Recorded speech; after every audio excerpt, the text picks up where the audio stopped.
Sejam todas e todos bem-vindas e bem-vindos. Está no ar mais um Nós Pode, o podcast das discussões sociais. Que tem a assessoria e a produção de Ian Luca, e juntos nós estamos aqui para poder produzir mais uma discussão que seja e que tenha vinculação com os temas da atualidade. Meu nome é Alexandre Júnior, sou escritor e sou apresentador do Nós Pode, e hoje nós estamos aqui recebendo a nossa querida Verusca Tavares. Verusca é psicóloga clínica e é coordenadora do Espaço Semear. Então, para nós é um prazer muito grande podermos estarmos juntas e juntos. Hoje nós vamos falar sobre políticas de saúde mental e a luta antimanicomial, tema extremamente importante para os nossos dias, e nós vamos aqui, dentro do possível, tentar produzir um diálogo interessante para que vocês possam participar. Aproveita, se inscreve no nosso canal do YouTube, no nosso podcast, lá no YouTube, nosso canal no Instagram, e também se inscreve lá, nos segue no Spotify. Então, essas redes sociais que nós estamos fazendo parte, e é por lá que todas as nossas produções estão sendo colocadas, distribuídas e participando aí das redes sociais. É um prazer ter você conosco, e para começarmos eu vou dar aqui boa noite para a Verusca, pedir para que ela se apresente para vocês, né, e dizer da nossa alegria e da nossa satisfação em poder contar com ela. Boa noite, Verusca, seja bem-vinda, é um prazer ter você aqui. Boa noite, Alexandre. Boa noite a todas as pessoas. Para mim, queria começar agradecendo, né, o espaço de estar podendo conversar aqui um pouquinho com vocês sobre um tema que, para mim, é muito querido e também é um tema muito relevante, né? Falar de saúde mental sempre foi um tema bastante importante. E da pandemia para cá, acho que tem sido um dos temas que fica mais em evidência, né? Quando a gente está falando de saúde das populações. Então, vim aqui hoje para a gente dialogar um pouquinho sobre a saúde mental. Acho que a tua introdução ela já é bem bacana, né? Porque, fazer um adendo para entrar na primeira pergunta, que é quando a gente se refere à questão da saúde mental e à influência da pandemia no adoecimento mental. Acho que houve uma questão, para mim, muito séria, que é a questão da não possibilidade da vivência do luto, né? E que isso trouxe muito adoecimento mental. Mas para a gente poder começar a nossa discussão, do que se trata a saúde mental? Então, ele parece um conceito simples, né? Quando a gente pergunta diretamente o que é saúde ou o que é saúde mental, mas quando a gente vai estudar, a gente começa lá com o conceito de saúde que a Organização Mundial de Saúde nos traz, né? E lá em 1948, a Organização Mundial de Saúde formulou um conceito de saúde como sendo um estado completo de bem-estar físico, mental e social, e não apenas a ausência de doença. E aí é um conceito interessante para iniciar uma conceituação de saúde, porque ele traz a noção de que não é só a ausência de doença, né? Mas também esse bem-estar que envolve o bem-estar físico, envolve o bem-estar mental e também social. Só que ao longo das décadas seguintes, esse conceito ele vai sendo questionado justamente porque existe uma tendência a se pensar no estado completo de bem-estar físico, mental, né, e social. E aí, será que a gente consegue esse bem-estar completo, né? Então, ao longo das décadas seguintes, tanto a Organização Mundial de Saúde vai ampliando esse conceito, né, para incluir outras questões, outras dimensões na área da saúde, como se a gente for olhar um pouco para o conceito de saúde que vem a partir da Constituição Cidadã, né, nossa Constituição de 1988, ela traz a saúde como um direito. E aí, esse direito está envolvendo várias dimensões, né? Então, o artigo 196 da Constituição vai falar que a saúde é um direito de todos e dever do Estado, garantido mediante políticas sociais e econômicas que visem a redução do risco de doença e de outros agravos, e ao acesso universal e igualitário às ações de serviços, às ações e serviços para sua promoção, proteção e recuperação. E aí a gente já vê um conceito bastante ampliado, né, de saúde como direito. Então, pensar a saúde mental como um direito é algo que é o conceito central do que a gente vai falar mais adiante, que é a reforma psiquiátrica, né? Porque a gente pensa que a saúde, ela sempre foi um direito das pessoas, e quando a gente pensa nas políticas de saúde que promovem o acesso das pessoas aos serviços de saúde, a gente vê que isso foi uma luta construída através dos movimentos sociais, né? Dentro da reforma sanitária, dentro da reforma psiquiátrica, isso falando aqui no Brasil.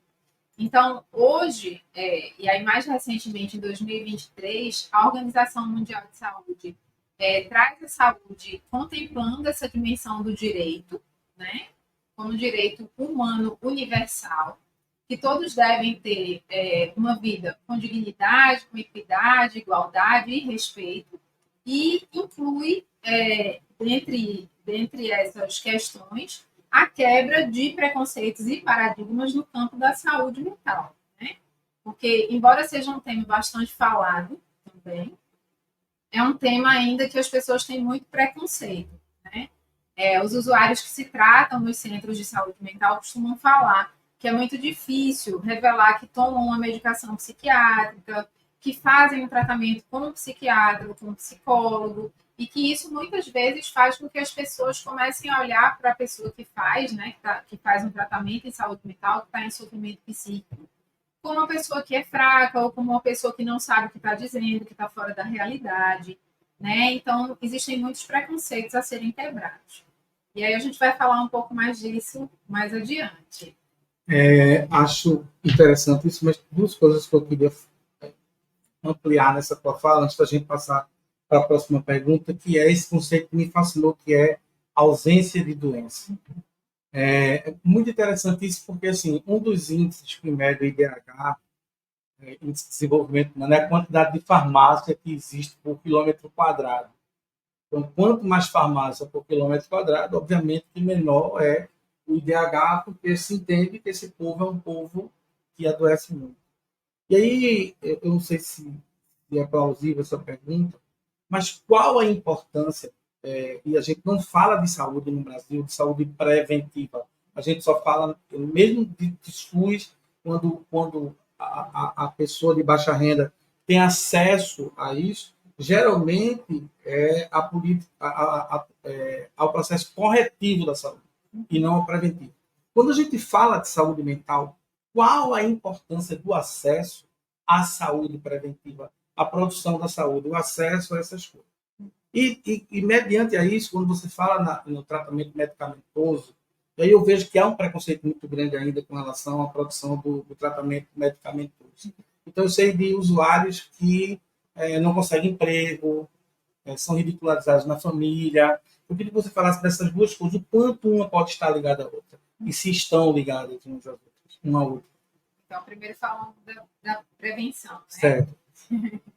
Depois você vai me lembrar da outra pergunta, porque acho que são temas bem amplos nas duas perguntas. Quando a gente fala da prevenção em relação à saúde mental, hoje a gente tem visto, a partir da pandemia, a necessidade de ampliar o acesso da população ao atendimento psicológico, né? Ao atendimento psiquiátrico também. A gente tem os ambulatórios municipais com filas de espera imensas, sem você ter uma previsão de tempo de quantas pessoas vai passar na fila de espera. Você tem um número reduzido de profissionais nos ambulatórios públicos, né? E esse número reduzido também traz à tona como é que fica a saúde mental também do trabalhador, que tem que atender um volume muito grande de pessoas no SUS, né? E como esse acesso ele não é democratizado. Então, tem muitas questões que estão envolvidas aí, inclusive também a democratização de acessos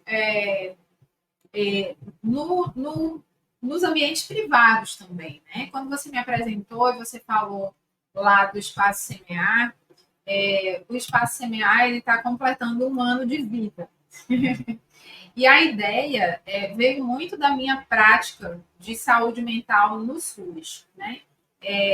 Onde a gente pensa uma saúde que precisa da promoção para a gente ter um índice de adoecimento cada vez menor na população e as pessoas possam acessar os serviços não quando elas já estão no estado agravado, né, de saúde física ou mental, mas quando elas sentirem a necessidade. Porque muitas vezes a gente acaba recebendo no CAPS, e mais adiante a gente vai falar sobre ele, pessoas que já estão no nível de gravidade de adoecimento mental importante, né? Então, se a gente não tem esses acessos facilitados, a gente tem pessoas que, quando se dão conta, vão para uma fila de espera, quando se dão conta da necessidade, vão para uma fila de espera. E aí, quando elas recebem o atendimento, às vezes já é bem mais tarde, né? Então, falar de prevenção, tanto na saúde em geral quanto na saúde mental, é super importante. E quando a gente fala do movimento de reforma sanitária, que aconteceu lá na década de 70, né? Iniciou na década de 60, com as pessoas, as populações querendo ter acesso aos serviços de saúde, mas aí na década de 70 as pessoas só podiam acessar os serviços de saúde se elas contribuíssem, né, para o INAMPS, o antigo INAMPS, e é a partir da reforma psiquiátrica e da reforma sanitária que esse acesso começa a criar a ideia do SUS, ou seja, uma saúde que seja promovida para toda a população e não só quem contribui, né? Então, falar da construção da saúde no Brasil é falar de um movimento que surgiu dos movimentos sociais, das necessidades da população e foi tomando proporção, tomando corpo para que o que a gente vê hoje, né, o SUS, ele pudesse existir e a política de saúde mental também. É muito interessante porque à medida que você vai falando, vão abrindo caixinhas, né? Janelas e a gente vai ficando aqui precisando focar, a gente não abre muito. Mas repete só a segunda eu vou pergunta. repetir, porque eu acho que outra coisa que você falou casa com essa, que é a questão da democratização do acesso, que eu acho super importante, e por isso ratifico aqui essa fala, porque considero ser importante, principalmente quando a gente fala da política, da luta antimanicomial, para a democratização para o acesso, né, ao serviço. Mas aí você fala, eu fiquei falando aqui na questão do preconceito que o usuário do CAPS, a gente vai entrar no CAPS agora, principalmente o usuário que faz uso de tratamento medicamentoso, né, ou que tem algum tipo de situação de saúde mental agravada, que precisa do uso recorrente do medicamento, mas que tem algum problema com álcool. Quer dizer, tem uma realidade social que não pode ser descartada ou desprezada quando a gente fala da realidade do atendimento do CAPS, quando a gente fala da realidade da saúde mental. Então, tem uma parte da sociedade que vive também em situação de rua, por exemplo, tem todo um recorte, tem o adoecimento da mulher por conta da violência, o adoecimento da mulher preta por conta do racismo, da população LGBT por conta da LGBTfobia, por conta da lesbofobia, da LGBTfobia de forma geral, da transfobia, né, da homofobia. Então, eu fico pensando como é, e você vai aproveitar e vai poder responder dentro da próxima pergunta, né, essa coisa da democratização do preconceito no trabalho do CAPS. Então, para que o nosso público saiba primeiro o que é e qual a finalidade do CAPS e onde entra o CAPS nesse processo de ferramenta produtora dessa possibilidade de democratização e de acesso à saúde mental. Antes de falar do CAPS, eu posso só falar... Deve. Aqui é você que manda. Então, partindo um pouco desse conceito de saúde, né, de saúde como direito, e pensando na saúde como como tendo vários aspectos que envolvem ela, né, existe um conceito dentro da saúde coletiva que é muito importante, muito interessante para a gente falar hoje em dia, que são os determinantes sociais da saúde. E aí, por que eu estou falando disso? Quando você estava falando nesses recortes populacionais, né? Quando eu estava pensando um pouco em como eu estava organizando minha fala, eu tentei pensar num exemplo que pudesse tornar isso bem prático para a gente poder entender como é que funcionam os determinantes sociais da saúde. Porque a gente pode pensar assim, saúde todos nós podemos ter, mas que tem algumas fatias da população que elas estão mais expostas a determinados riscos, como você falou, né? Sejam violações de direito, seja alguma condição de moradia, alguma condição de emprego ou subemprego, né? Todas essas questões, violência. Então, isso faz parte do que a gente estuda na saúde coletiva como sendo os determinantes sociais da saúde. Então, vamos pensar, por exemplo, numa mulher que nas camadas populares ela acorda de manhã cedo, antes de sair de casa para o trabalho, ela tem que organizar minimamente a casa para o restante da família quando for sair. Né? Então, ela acorda mais cedo que todo mundo, prepara essa casa, um café da manhã ou não, e sai para trabalhar. Quando ela sai, ela pega um transporte público. E quando ela pega esse transporte público, ela corre o risco de sofrer algum tipo de assédio, de violação do direito dela. E aí ela vai até o trabalho. Quando ela chega no trabalho, ela tem que lidar com outras questões. As questões em relação à remuneração, por exemplo, de fazer o mesmo trabalho que um homem faz e receber menos por isso.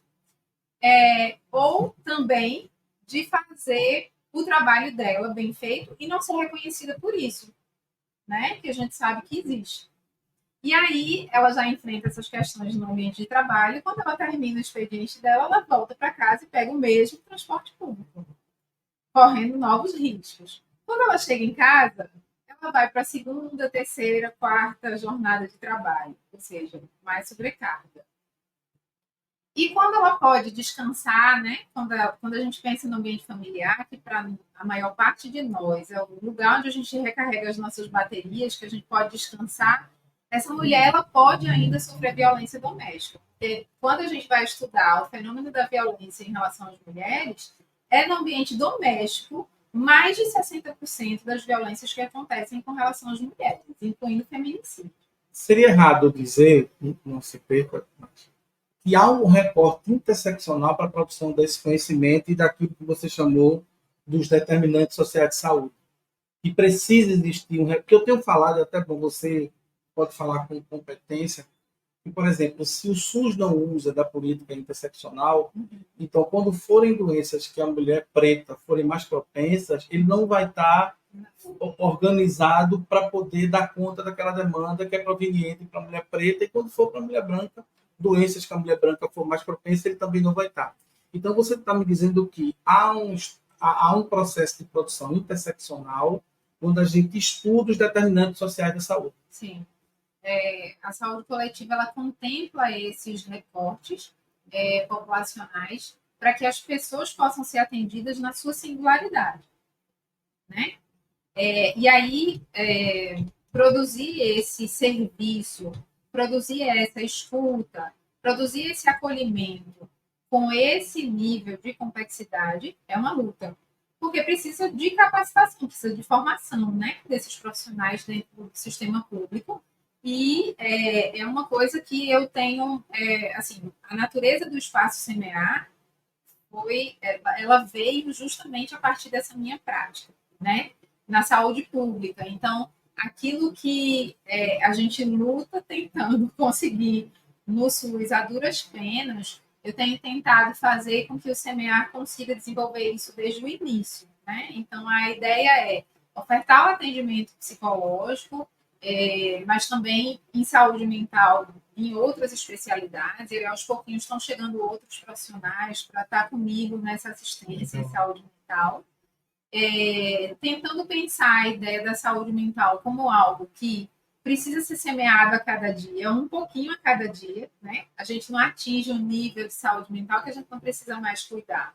cuidado em saúde mental ele precisa ser feito um pouquinho a cada dia.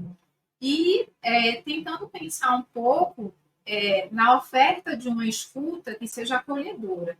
Todas essas questões. Porque se a gente não fizer a escuta desses recortes, a gente não consegue ver o sofrimento e muitas vezes o profissional acaba revitimizando a pessoa, né?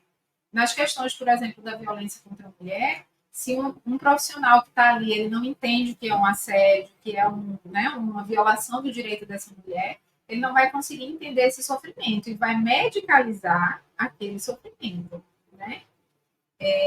E aí, só voltando, fechando um pouquinho as janelas, falando então da questão do preconceito que você tinha me perguntado, a política de saúde mental hoje ela é feita de forma territorial, e a gente vai entender um pouquinho mais isso adiante, justamente para que a gente possa falar de um cuidado em saúde mental que não seja localizado em um lugar, né? Porque a política de saúde mental hoje ela é de base territorial. Isso significa que a atenção em saúde mental ela pode estar numa rede de equipamentos e não necessariamente num lugar específico. Isso porque quando a gente começa o movimento de reforma psiquiátrica, é justamente um movimento de quebra desse paradigma de você tratar a saúde mental num lugar separado das demais doenças. Se a gente pensar na estrutura de um hospital geral hoje, se você chegar numa emergência, todas as pessoas podem ser atendidas ali. Uma pessoa que tem um problema de coração, uma pessoa que tem uma dor, né? E por que a psiquiatria é diferente? A gente ainda tem um hospital específico para atender as pessoas que estão em crise, né? Em relação à saúde mental. Então, quando a gente for falar mais um pouquinho sobre reforma psiquiátrica, eu vou tocar nesse ponto. Então, responde para a gente, quanto dessa política territorial é produzida pelo CAPS? Não é? Qual a importância dele nessa política territorial e qual é a finalidade dele? O que é e qual é a finalidade? Porque, assim, você fala uma coisa que eu considero importante, de que os hospitais eles estão prontos. E aí você cria o setor Hospital da Mulher, né? Você cria mais maternidades, você amplia o setor de trauma, porque a quantidade de trauma cresce, mas o setor psiquiátrico ele continua um pequeno nicho dentro de um universo tão grande. Então, qual a função do CAPS nessa territorialidade? Porque já me gerava outra pergunta, mas eu vou deixar tu responder, senão a gente não fala do CAPS. Mas é porque, assim, realmente eu me sinto muito instigado pelas coisas que você vem respondendo, porque a gente percebe que essa política de os determinantes sociais da saúde estão muito imbricados com a relação das políticas públicas e da realidade social, né? Por isso territorial, né? Então isso é importante. Então como é que o CAPS entra nisso? Qual é a finalidade dele? O que é o CAPS? O CAPS é uma sigla para o Centro de Atenção Psicossocial, né? Eles foram começando a surgir como equipamentos de saúde mental no Brasil, a partir da Lei 10.216, que é conhecida como a Lei Paulo Delgado, que foi o deputado que ajudou a tramitar essa lei no Congresso, e também conhecida como a Lei da Reforma Psiquiátrica, né? Porque ela inaugura o processo jurídico da reforma psiquiátrica aí, em 2001. Detalhe, essa lei passou 10 anos tramitando no Congresso. Então, a gente vê como é que esse cenário político via, né, a prioridade em relação à saúde mental das pessoas. Em 2001, com a Lei 10.216, começam a surgir os primeiros CAPs ali em Santos, em São Paulo, e logo depois, em 2002, sai uma portaria falando dos tipos de CAPs e quais eram as equipes que iriam compor os CAPs, né? Então, o CAPS ele é um equipamento territorial, porque ele está localizado no município onde as pessoas moram, é diferente do hospital psiquiátrico, que existia, às vezes, separado das cidades, ou existia um na cidade, e aí esse sujeito era retirado do ambiente dele para ir para o hospital psiquiátrico, né? Quando os CAPs surgem, eles eles surgem dentro desse paradigma que a gente chama antimanicomial. E aí, só para a gente entender o que é que tinha antes e o que é que passa a existir, que dá base para os CAPs existirem, a gente vai falar de dois paradigmas, que é o paradigma hospitalocêntrico, que é centrado no hospital psiquiátrico, e o paradigma antimanicomial, que aí é centrado no território. Tá? Para o paradigma hospitalocêntrico, o foco é sempre na doença mental. Ou seja, o sujeito que tem a doença, ele precisa ser isolado como forma de terapêutica, né? Como forma terapêutica de se tratar. Os profissionais que cuidam desse sujeito são profissionais que detêm o poder de dizer como esse sujeito vai ser tratado, quanto tempo ele vai passar ali dentro daquele hospital, qual é o diagnóstico que ele tem, né? Então, isso é visto pelo campo da saúde mental como o poder que o profissional exerce, né, sobre o sujeito e o saber que ele tem e o sujeito não tem sobre si. E é hospitalocêntrico justamente porque é visto como o único lugar de cuidado. Então, o cuidado em saúde mental ele é centrado no hospital. Quando a gente começa a ver o movimento de reforma psiquiátrica que surge ali na década de 70, o paradigma antimanicomial ele vai dar base aos questionamentos desse tipo de cuidado que existia anteriormente. Então, o foco do paradigma antimanicomial já vai migrar para o foco na produção de saúde.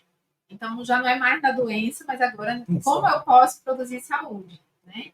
É também questionada a questão do isolamento, né, como forma de tratar. Então, a partir do momento que eu tenho o paradigma antimanicomial centrando esse cuidado no território, esse isolamento ele já não vai ser visto, não vai ser bem visto como forma de tratar. Porque é importante a gente entender que o sujeito ele se compreende a partir do território onde ele está. Né? Quais são as referências territoriais que ele tem, da comunidade, da família onde ele está inserido. E aí, isso é levado em conta nesse paradigma. Os profissionais que atendem esse sujeito são profissionais que tentam, eles têm um poder, mas eles vão dividir esse poder com o usuário. E como é que a gente divide isso com o usuário?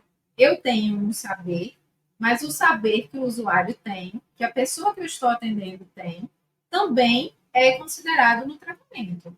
É considerado nessa relação dialógica entre profissional e pessoa, né? Que está sendo tratada. Então, ela pode contribuir no diagnóstico dela, ela pode contribuir no que a gente chama de projeto terapêutico no SUS, projeto terapêutico singular, que vai dizer como esse sujeito consegue organizar esse cuidado. Então, ele é inserido como parte da tomada de decisão mesmo, em relação ao atendimento dele. Funciona fácil, assim como eu estou falando? É muito difícil. Eu imagino, porque assim, quando a gente não fala, você falou de um processo educativo, pedagógico e dialógico. Sim. Né? Quando a gente fala de um processo educativo, pedagógico e dialógico, sem adoecimento mental, a gente já fala de uma dificuldade grande de produzir isso. Então, quando a gente fala desse processo, mais o adoecimento mental, né, esse processo ser produzido para pessoas com adoecimento mental, eu imagino como deve ser. Fala para a gente o que significa CAPS, para a gente passar para o nosso pequeno comercial e a gente retomar a nossa conversa, por favor. Então, CAPS é a sigla de Centro de Atenção Psicossocial, né? E aí ele funciona como equipamento que atende todas as situações de crise em saúde mental. Tem vários tipos de CAPS, tem CAPS para transtorno mental, tem CAPS para transtornos com pessoas que fazem uso abusivo de substâncias, tem CAPS para crianças, né, infantil, enfim, nas portarias a gente tem alguns tipos de CAPS, tem CAPS 24 horas, e isso vai depender da população do município, né? E aí a gente pode detalhar. Certo.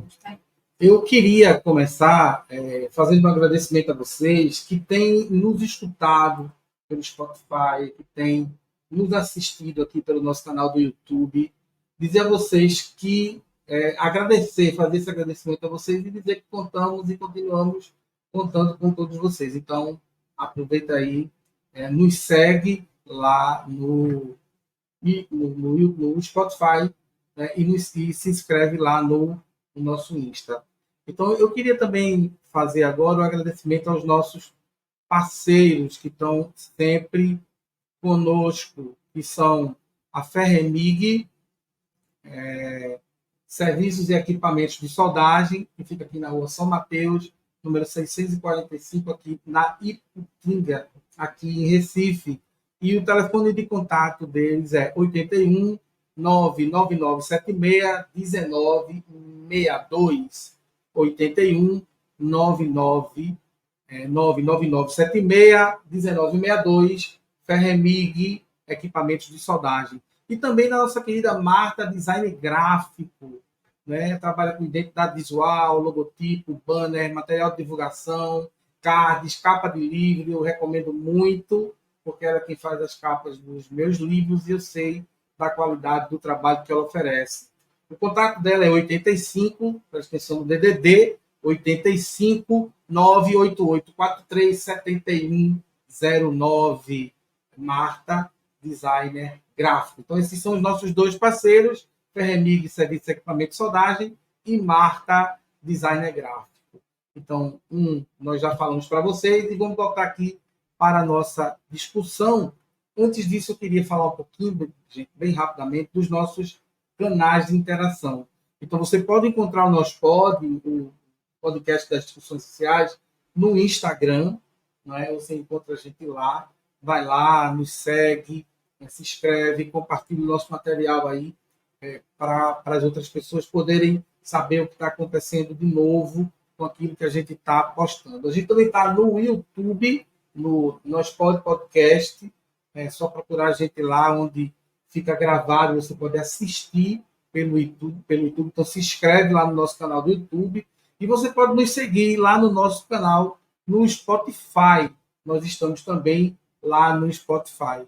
Ouça-nos lá no Spotify, nos sigam lá no Spotify, se inscrevam lá no Instagram, aperte o sininho, no YouTube, aperte o sininho para que vocês possam receber as recomendações quando nós estivermos lançando vídeo novo, que vai ao ar toda quinta-feira, às 20 horas. E dando continuidade à nossa conversa aqui com Verusca Tavares, né? Verusca é psicóloga e é coordenadora do Espaço Semear, né? A gente vai dar continuidade aqui ao nosso processo. Então, você explicou, assim, a gente não tem aqui o objetivo de esgotar essa conversa em uma hora. Você vai falando e minha cabeça vai aqui, minha mente vai fervilhando de dúvidas e questionamentos, mas eu acho importante a gente tentar manter, né, um pouquinho daquilo que a gente conversou, por eu entender que isso também o que a gente está fazendo aqui hoje também é um trabalho de utilidade pública, né? Apresentar o CAPS às pessoas que não conhecem, desmistificar e desmarginalizar a questão das doenças mentais, né? O uso medicamentoso nos casos que se fazem necessário, isso é importante. Então, dentro daquilo que a gente já falou sobre o CAPS, do que se trata, né, a saúde mental, do que se trata e qual é a importância da política antimanicomial, da luta antimanicomial a partir, né, das políticas de saúde mental.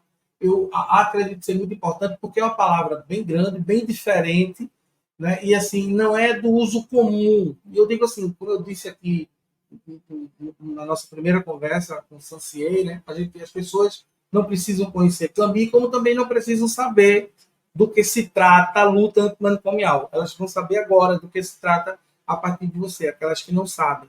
E aquelas que sabem, eu espero que a gente possa colaborar, né, nessa troca e nessa partilha que são os podcasts. Então, do que se trata a política antimanicomial? Então, é importante a gente entender que a luta antimanicomial ela foi um movimento que surgiu a partir do envolvimento dos trabalhadores da saúde mental, lá na década de 70, e um pouquinho depois, o engajamento de usuários e familiares nesse movimento, né? Então, hoje, quando a gente fala, por exemplo, do campo da saúde mental, a gente fala em muitas iniciativas que envolvem profissionais da saúde mental, usuários dos serviços de saúde mental e familiares, né? E todos tendo direito à voz, ou seja, a conversar sobre o que é saúde mental, o melhor jeito de cuidar da saúde mental e quais são as pautas, quais são as reivindicações no campo da saúde mental que os usuários precisam, que os usuários veem, né, como lacunas no atendimento em saúde mental. Então, hoje, a gente vê uma necessidade, não só dentro da saúde mental, acho que o movimento político que a gente está passando fala da necessidade da gente se reorganizar dentro dos movimentos sociais.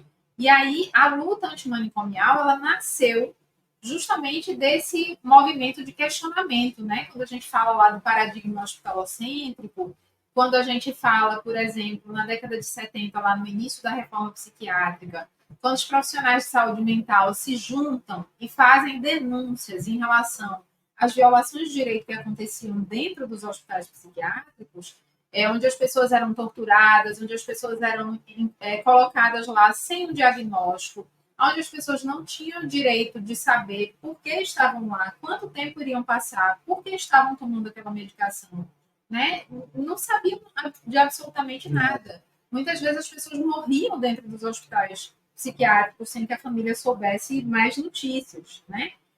Mulheres que eram estupradas, homens que eram torturados, enfim, uma série de violações dos direitos humanos que aconteciam nos hospitais psiquiátricos. E aí, o movimento da luta antimanicomial, ele surge como uma grita, né? Uma grita da sociedade.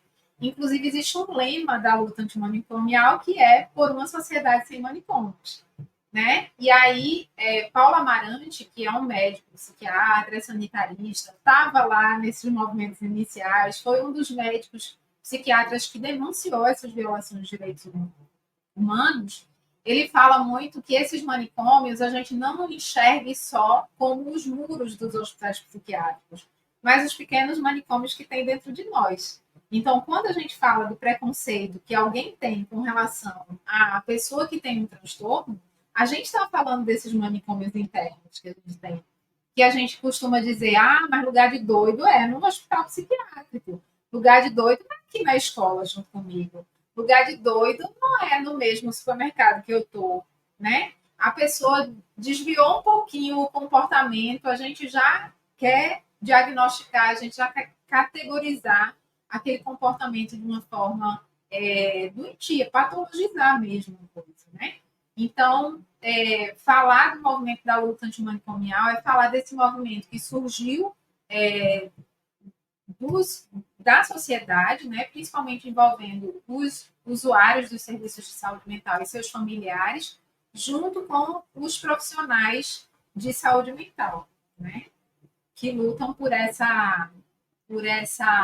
pela sustentação mesmo de uma política de atendimento em saúde mental territorial. Verusca, eu quero te fazer uma pergunta que eu acho que está dentro desse composto. Nós somos pessoas extremamente... O nosso país é um país extremamente místico, né? Religioso, místico e, até certo ponto, em algum grau, uma parte da população fundamentalista. Nós vivemos um período muito complexo.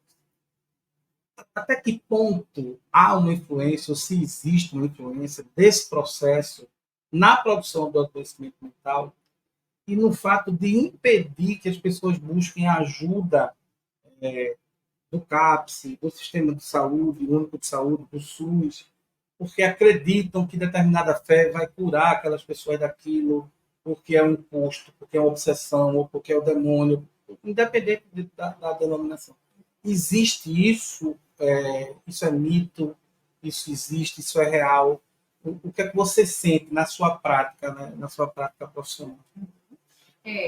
Essa pergunta, eu acho que ela toca especialmente algo que a gente tem discutido bastante, que eu acho que mobiliza muito a sociedade em termos das discussões, que é que tipo de acolhimento a gente pode dar para as pessoas que fazem uso abusivo de álcool e de outras drogas, né? Então, quando você me faz essa pergunta, eu me lembro imediatamente das comunidades terapêuticas, né? As comunidades terapêuticas, elas não têm nada de terapêuticas. Então, são raríssimas as comunidades terapêuticas que a gente pode encontrar um pensamento que, de fato, se preocupe no cuidado daquele sujeito. E aí, por que isso está ligado a essa questão das religiões? Porque nas últimas décadas, né, especialmente nessa última década, e aí, especificamente a partir de 2015, onde a gente ainda tinha um governo que é um governo popular, né, que pensa no cuidado da população. Mas a partir de 2015 a gente começa a ver a rede de atenção psicossocial, que é essa rede que os CAPs fazem parte, ser desfinanciada. Ou seja, o recurso cada vez mais vai diminuindo para que as ações possam ser desenvolvidas. E aí, nesse último governo, a gente vê um crescimento espantoso das comunidades terapêuticas, inicialmente tentando entrar na saúde, né, dentro do Ministério da Saúde, assim, para receber financiamento da saúde, mas aí, como nós, da saúde mental, temos um engajamento ético, político, né, de luta antimanicomial desde a década de 70, a gente sabe as violações de direito que a gente viu, a gente sabe todas as atrocidades que foram cometidas dentro da saúde mental em nome desse cuidado, né? Então, hoje, a gente vê esses equipamentos, né? Essas organizações que não são fiscalizadas devidamente, que recebem financiamento público, e hoje elas recebem de outra pasta, né? Se não me engano, elas estão na assistência social. E aí, o que acontece? Recebem dinheiro público para cometerem violações de direito. E isso não sou eu que estou dizendo. Né? Se a gente for fazer uma pesquisa pequena, a gente vai ver a quantidade de sujeitos que morrem queimados, morrem torturados, morrem espancados, morrem estuprados, morrem de todas as formas, né? Dentro dessas comunidades. Né? Então, é impensável, depois de tudo que a gente viveu dentro do movimento da luta antimanicomial e da construção dessa política de saúde mental hoje territorial, que a gente veja esses erros acontecendo novamente e que a gente fique parado diante disso. Né? Então, acho que isso é a base. Né? A gente teve uma Conferência Nacional de Saúde, agora a 5ª Conferência Nacional de Saúde Mental, onde foi relançada a Frente Parlamentar de Saúde Mental, que o pastor Henrique Vieira está coordenando, antes era da deputada Érica Focai, que é muito atuante na política de saúde mental infanto-juvenil. E aí, acho que é a hora, né, já passou da hora, dos movimentos sociais se reorganizarem em torno dessas lutas, da luta da saúde mental, da luta em relação à questão das mulheres, de várias lutas que a gente falou ali, quando a gente está falando de determinantes sociais. Né? Eu acho muito interessante isso, a gente está caminhando para o final, e antes da gente fazer a última pergunta, eu fico pensando, e eu vou fazer esse adendo e vou partir para a última pergunta. Nós nos especializamos no Brasil, se você não concordar, fique à vontade, o espaço é democrático, em produzir política de governo e não política de Estado. Né? Então, quando a gente fala de saúde mental, e a gente produz política de governo e não política de Estado, muda governo, muda política. E eu sei que o CAPS sofreu muito no governo anterior, um desmonte profundo de investimento, porque o objetivo era a descontinuação do serviço para poder investir aquele recurso nas comunidades terapêuticas. Eu fico pensando aqui, como leigo, que sou da área, por isso você está aqui, como uma pessoa que entende, para a gente poder discutir em cima disso, qual a importância do Estado e no sentido de produzir política pública antimanicomial, ou seja, deixar de ser luta apenas para que se transforme numa política antimanicomial. Qual a importância desse pensar a partir do Estado e da promoção de políticas públicas a partir do Estado, não de políticas governamentais? Eu me assusto muito com o Brasil com relação ao quanto a gente faz política do governo.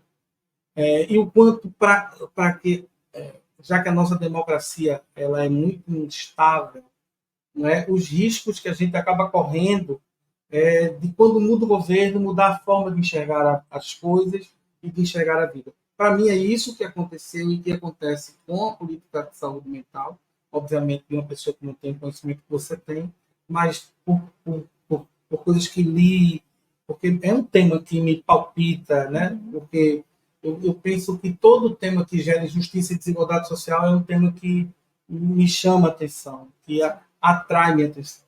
E eu percebo que é um espaço de muita produção de injustiça e desigualdade social, o campo da saúde mental, não é? Então, qual seria a importância do Estado passar a ver isso, não mais como uma luta, mas porque, assim, a luta feminista, ela gerou, por exemplo, na Lei Maria da Penha, né? Ou seja, é uma luta que se tornou lei. Resolveu todos os problemas? Não. Mas você vê a consolidação de uma luta numa lei. Aquilo hoje é lei. Você sabe que se aquilo acontecer, né, existem gatilhos jurídicos para que o agressor seja punido.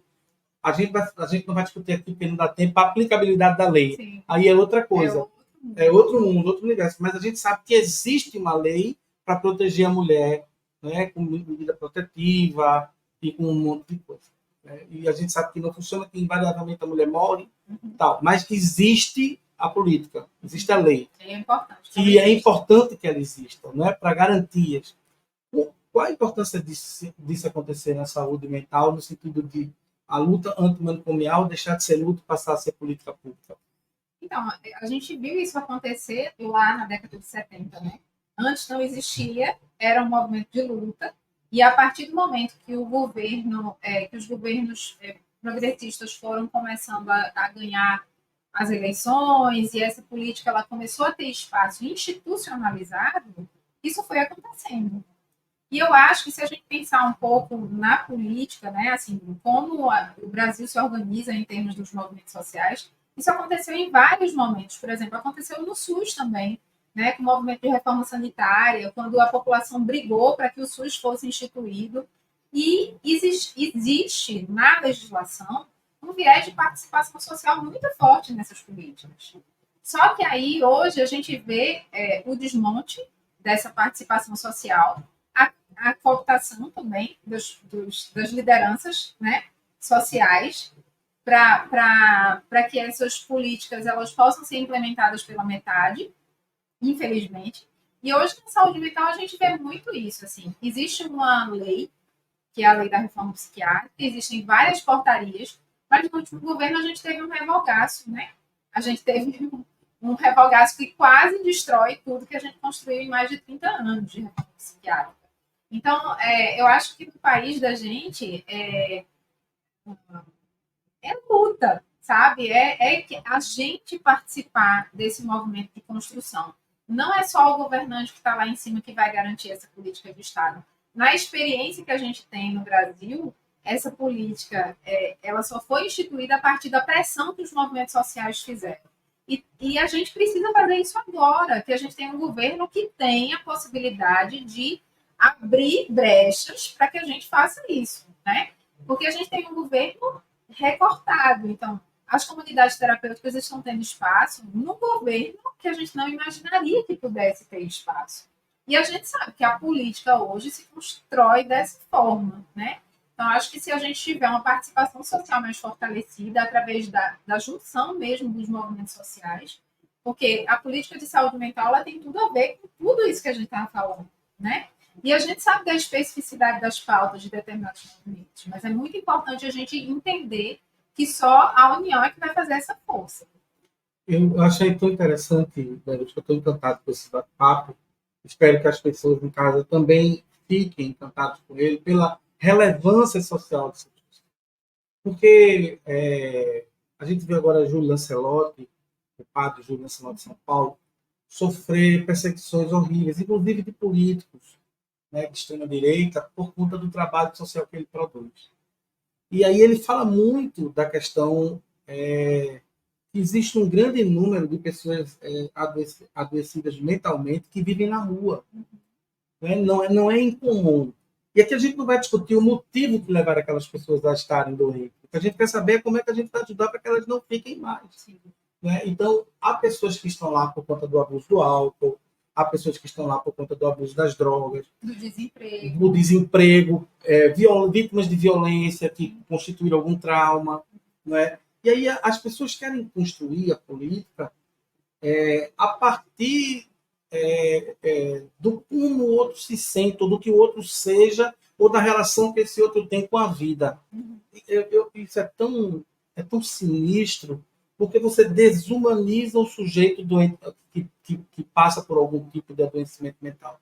Então, você acredita que há uma necessidade da produção da humanização desses sujeitos para que seja justa a discussão, para que aquilo que o padre Júlio fala com relação à necessidade da gente entender aquelas pessoas em situação de rua, porque ninguém mora na rua porque quer morar na rua.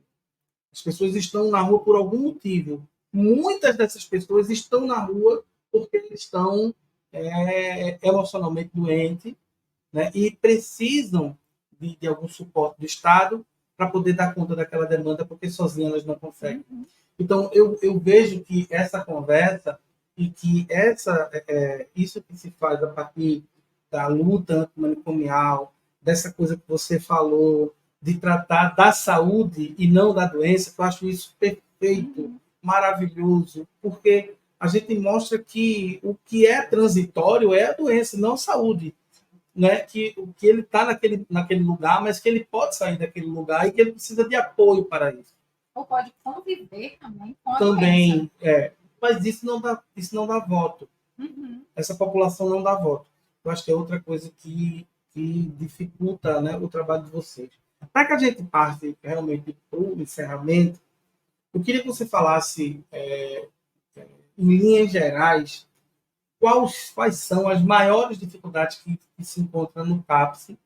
Eu acho que é importante que a população saiba disso, porque chega um momento que chega o limite dos atores, das pessoas que atuam, porque ali chega o que falta de estrutura para que vocês possam cumprir com o papel de vocês. Isso é importante que a população saiba que o trabalho que é feito no CAPS não é feito apenas por profissionais sem recursos. Os profissionais precisam de recursos para poder exercer. E eu queria que tu aproveitasse esse espaço para dizer quais são as maiores dificuldades que os CAPs encontram para poder trabalhar com excelência e fazer seu trabalho da melhor maneira possível.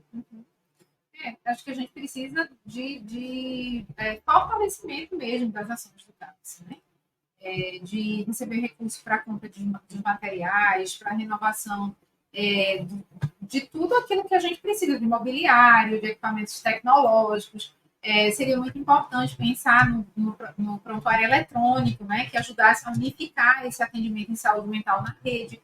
E o fortalecimento desse pensamento do atendimento em saúde mental em rede, porque não é só no CAPS, né? A gente precisa conversar com a atenção primária, para quando esse usuário sair do CAPS, ele poder ser atendido em outros espaços de saúde, e não sofrer preconceito, isso é muito forte ainda hoje em dia.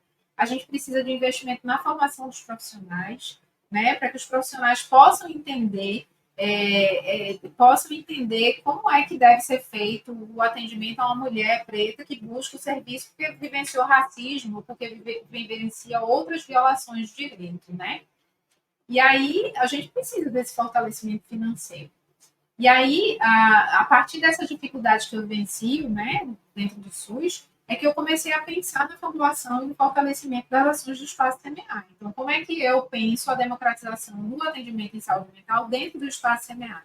Existem aquelas pessoas que conseguem pagar o valor total da sessão, e eu tenho uma cota que eu atendo de pessoas que têm negociação de valores, que isso é tratado no atendimento com a pessoa, e pessoas que não podem pagar de jeito nenhum e que eu incluo também, a partir das limitações, né, que eu tenho. A ideia é que esse projeto ele possa ser cada vez mais ampliado, porque eu acredito que o Espaço CMA tem muitas sementes para lançar, pelas conversas que eu tenho feito com outros profissionais, colegas de profissão, né, e afins. Eu também vejo uma vontade de trabalhar nesse sentido, e aí eu tenho tentado fortalecer a minha prática, até para ter um pouco mais de esperança, dessa forma, né? Tentando ofertar um espaço acolhedor, de escuta nessa complexidade e tentando democratizar à medida que eu posso. Né? Eu quero aqui parabenizar você pelo seu trabalho, pedir a você que fale aqui para o nosso público qual a tua rede social, qual é a rede social do Espaço CMA. Se quiser deixar seu telefone para que as pessoas possam entrar em contato, também fica à vontade.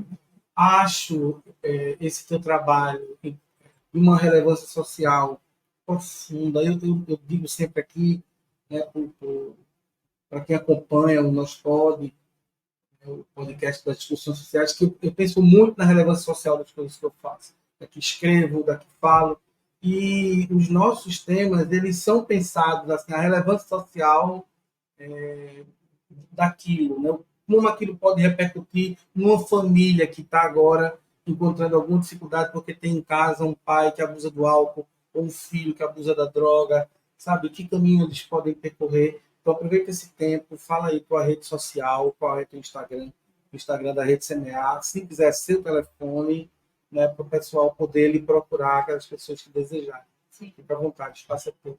O Espaço CMA ele fica localizado na Avenida Caxangá, né? Mas quem quiser acessar, perguntar, a gente tem um Instagram, que é @espaço semear.pe, espaço sem o cedilha, né? Espaco semear.pe. E aí, lá no Instagram, você vai ver, você vai ter o contato da gente, que é o WhatsApp, então fala comigo, né? E pode tirar dúvidas, pode marcar atendimento, eu faço os atendimentos presenciais, mas também faço atendimento online, né? Que se ampliou bastante a partir da pandemia.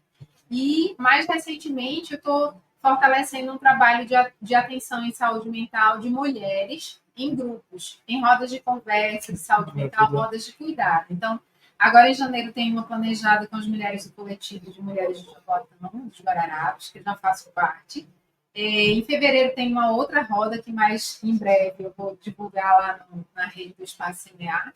E é isso. Espero que esse ano esse cuidado em saúde mental coletiva e territorial ele se fortaleça dentro do Espaço CMA.